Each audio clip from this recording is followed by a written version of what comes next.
네, 오늘 전할 하나님의 말씀의 제목은 거룩한 그리스도인의 삶이란 제목 가지고 하나님의 말씀 선포하도록 하겠습니다. 말씀의 오늘 제목이 민수기 6장 1절로 8절의 말씀입니다.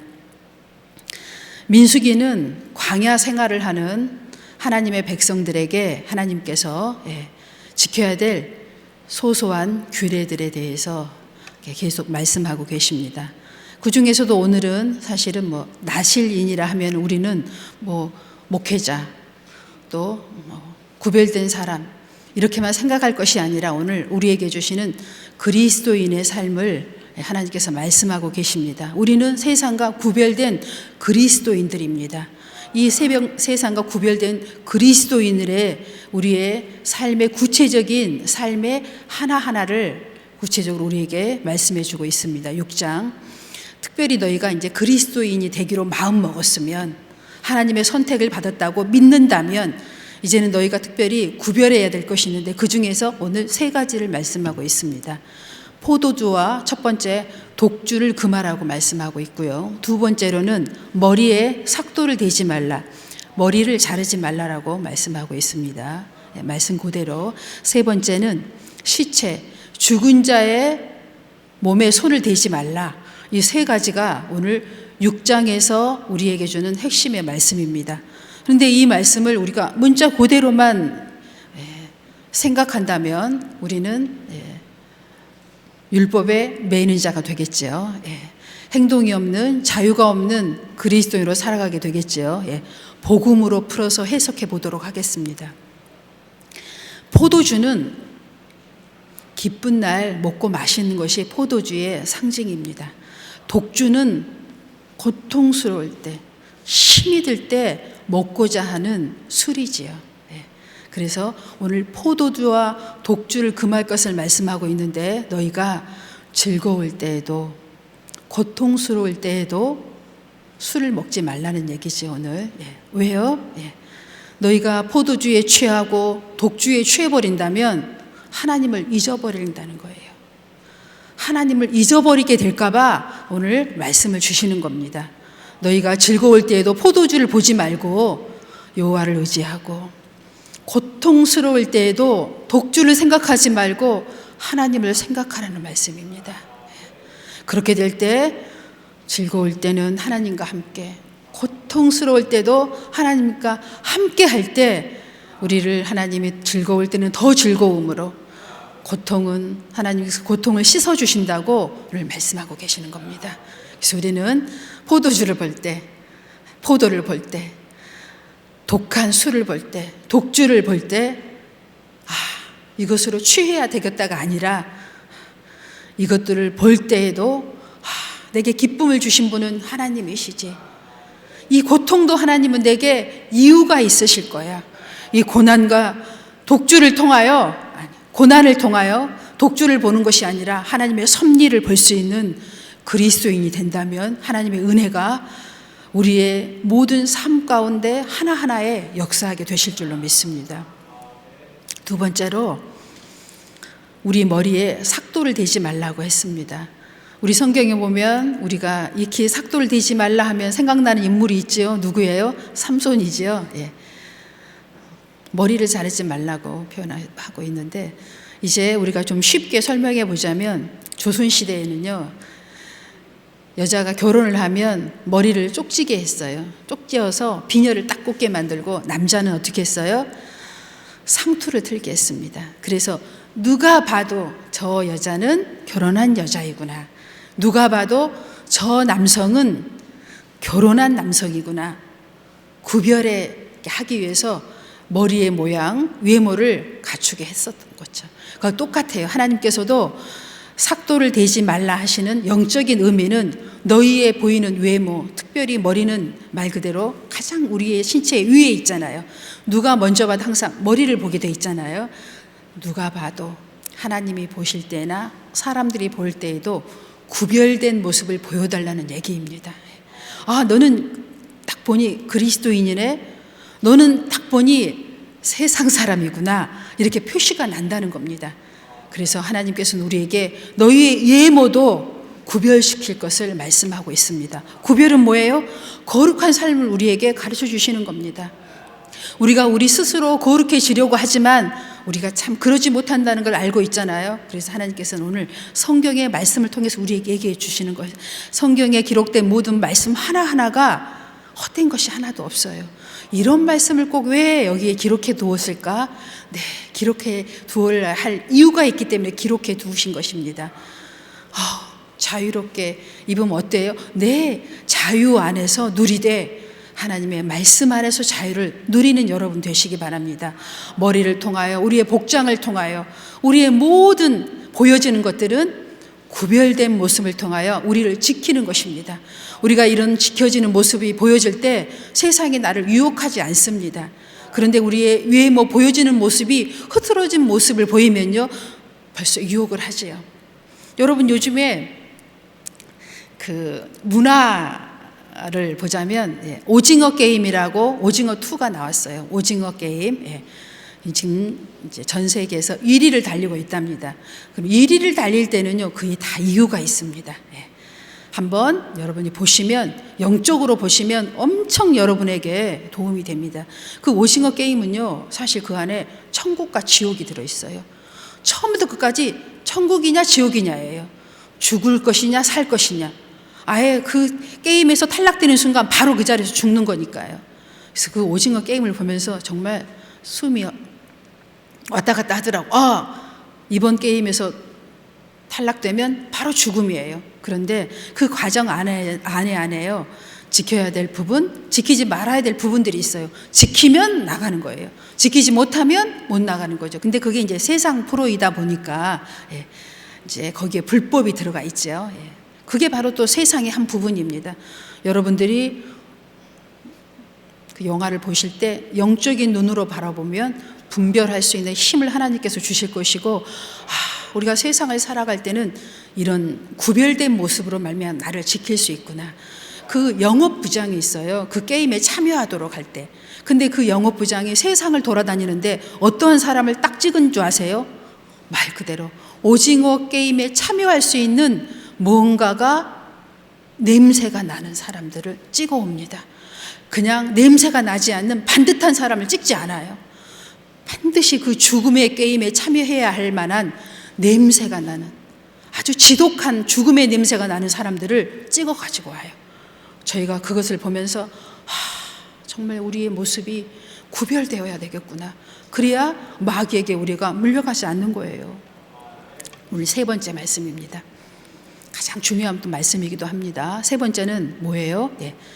죽은 시체, 몸을 만지지 말라고 하나님 말씀하고 있습니다.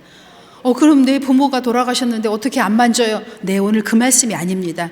영적으로 해석하시기 바랍니다. 우리의 생명을 해치는 것들은 만지지 말라는 말씀이에요. 내가 그것과 함께하면, 그것을 만지면 나는 영적인 생활에 지장이 있어. 신앙생활 하는데 나는 장애가 돼 하는 것들을 얘기하고 있는 것이에요. 어떤 사람에게는 술이 될 수도 있고, 어떤 사람에게는 노름이나 오락이나 게임이 될 수도 있겠지요. 요즘에는 너무나 이런 우리가 사이버 공간에 살아가고 있기 때문에 이 사이버의 공간의 유혹들이 또 너무 많아요. 여자 남자를 불문하고 모든 말씀이 해당이 됩니다. 거기에 우리가 유혹되지 않으려면 어때요? 만지지도 말라는 말씀이에요. 혹 너희 가족이 죽었다 할지라도 그걸 만지면 내게 내 영적 생활에 정말 불리하고 내가 영적으로 죽을 수밖에 없는 상황이 된다면 그것 또한 만지지 말라는 말씀이지요. 나는 내 부모님이 죽었는데 그 시체를 만지면 나는 두려울 것 같아. 귀신이 들어올 것 같아. 만지지 말라는 얘기입니다. 그런 걸로부터 자유한 사람은 만질 수 있습니다. 오늘 하나님께서 우리들에게 민수기 6장 우리 삶의 규례들에 대해서 구체적으로 말씀해 주셨습니다. 내 영적 생활에 장애가 되는 이 세 가지. 포도주와 독주를 마시지 말라. 머리에 삭도를 대지 말라. 죽은 시체를 만지지 말라. 마귀도 죽어있는 것은 먹지 않습니다. 오직 살아있는 그리스도인들에게만 관심을 갖고 있어요. 여러분 기억하셔야 합니다. 마귀도 그럴지인데 살아있는 생명력이 있는 우리 그리스도인들이 이제 올 한 해 어떠한 기준을 가지고 어떻게 살아야 할 것인지 여러분 다짐을 해보아야 합니다. 그 다음 말씀, 이제 말씀 몇 가지 보면서 우리가 마무리해 보도록 하겠습니다. 에베소서 2장 2절로 3절입니다. 그때 너희는 그 가운데서 행하여 이 세상 풍조를 따른 공중의 권세 잡은 자를 따랐으니 곧 지금 불순종의 아들들 가운데 역사하는 영이라. 전에는 우리도 다 그 가운데서 우리 육체의 욕심을 따라 지내며 육체와 마음이 원하는 것을 하여 다른 이들과 같이 본질상 진노의 자녀였더니. 아멘. 우리는 영적으로 분별해야 합니다. 우리가 가려고 하는 모든 것들이 영적으로 어둠의 세력들이라는 것입니다. 이것을 우리가 분별하지 못하면 그 구덩이에 빠질 수 있다는 거예요. 본질상 우리는 아담의 후손으로 죄의 본성을 가지고 있습니다. 이것으로부터 우리가 구별되지 않으면 얼마든지 죄에 빠질 수 있다는 얘기예요. 그만큼 연약한 존재입니다. 하나님의 절대적인 은혜로 선택을 받았고 구원을 얻은 우리로서 우리가 지켜야 할 것은 구별입니다. 분별입니다. 이것들을 통해서 우리의 영적 신앙생활을 지켜가는 여러분 되시기 바랍니다. 두 번째 말씀입니다. 요한복음 1장 12절입니다. 영접하는 자, 곧 그 이름을 믿는 자들에게는 하나님의 자녀가 되는 권세를 주셨으니. 아멘. 우리는 이 권세를 거저 받았기 때문에 소홀히 여길 수 있어요. 권세는 어마어마한 것입니다. 능력으로 따라올 수 없어요. 그런데 이 권세를 우리는 이미 우리가 입고 있어요. 이것을 거저 받았기 때문에 지금 우리가 소홀하게 여기고 있기 때문에 자꾸 우리의 영적 신학 생활이 무너지고 있는 거예요. 여러분, 이 권세 받은 것을 귀하고 소중하게 여길 줄 알아야 합니다. 그렇게 될 때 우리의 영적 삶이 유지되고 지켜지게 될 줄로 믿습니다. 그 다음 말씀입니다. 디모데전서 6장 12절 믿음의 선한 싸움을 싸우라. 영생을 취하라. 이를 위하여 내가 부르심을 받았고 많은 증인 앞에서 선한 증언을 하였도다. 아멘. 우리의 신앙생활은 영적 싸움입니다. 날마다 영적 싸움이에요.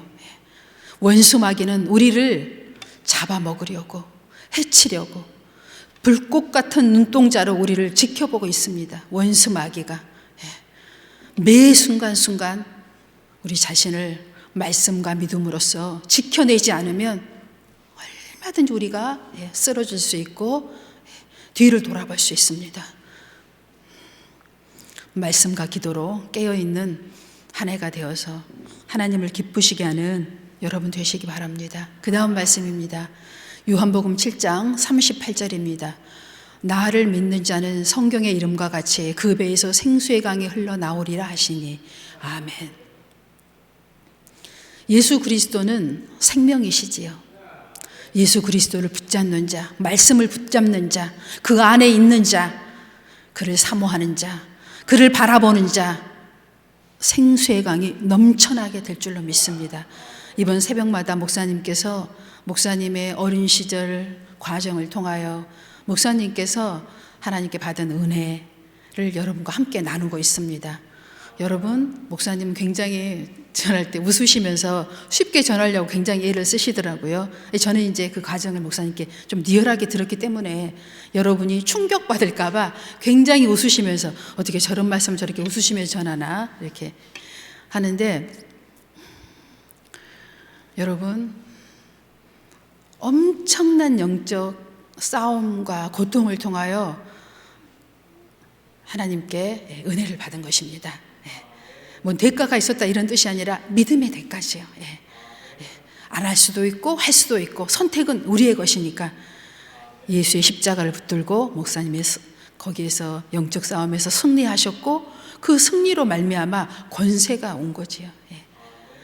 그동안에 우리 새나라 교회가 역사를 더듬어서 한번 여러분이 생각해 보십시오. 목사님의 그 믿음의 권세를 통하여 하나님께서 역사하신 것들을 한번 생각해 보세요. 교회에 나오기만 해도, 등록만 해도, 기도만 받아도, 상담만 받아도 해결된 문제들이 무수했습니다. 우리 교인뿐만 아니라 외부인들도 엄청난 목사님하고 상담하고, 그게 뭐예요? 목사님을 통하여 하나님의 권세의 기름 부음이 흘러갔기 때문이죠. 이게 바로 권세예요. 믿는 자의 권세지요. 근데 우리는 이 권세를 거저 받았기 때문에 소홀하게 여깁니다. 능력은요 또 다릅니다. 내가 이해를 써서 노력해서 변함없는 삶의 습관과 이런 내용들이 있어야만이 능력이 와요. 어때요 여러분? 공부를 잘하는 사람은 매일 변함없이 학습 능력을 쌓습니다. 기도로 능력을 받는 사람들은요 매일 변함없이 그 시간과 장소와 하나님을 사모하면서 믿음으로 기도를 해요. 그래서 또 능력이 옵니다. 능력은 그렇게 쉽게 오는 게 아니에요. 변함없는 반복적인 생활 습관을 통하여 오는 것이 능력입니다. 그렇잖아요. 학습 능력, 의료 능력, 법적 능력, 이 모든 것들은 훈련을 통하여 이루어지는 거예요. 하지만 권세는 하나님께 그냥 부여받은 거예요. 믿는 자에게. 그래서 여러분이 올 한 해 믿음이 뭔지 여러분이 믿음을 붙잡아야 합니다. 말씀을 믿으면, 약속을 믿으면, 내 마음에 주신 확신을 믿으면 권세가 나타납니다. 그리고 하나님이 요한복음 7장 38절에 말씀하신 것처럼 우리 배에서 생수의 강이 넘쳐나게 될 줄로 믿습니다. 기도가 응답되고 우리의 문제가 해결되고 하나님을 바라보는 것마다 역사한다면 얼마나 기쁘겠어요. 네, 믿음이 날로 성장하게 되겠죠. 네, 오늘 마지막 말씀입니다. 갈라디아서 3장 14절의 말씀입니다. 이는 그리스도 예수 안에서 아브라함의 복이 이방인에게 미치게 하고 또 우리로 하여금 믿음으로 말미암아 성령의 약속을 받게 하려 함이라. 아멘. 믿는 모든 자에게, 아브라함을 믿음의 조상으로 둔 모든 자에게 주시는 복을 우리에게 허락해 주시겠다고 오늘 갈라디아서 3장 14절은 말씀하고 있습니다. 어떤 자에게? 구별된 자에게, 거룩함을 사모하는 자에게 하나님의 역사가 일어나게 될 줄로 믿습니다. 기도하겠습니다. 하나님 아버지 감사합니다.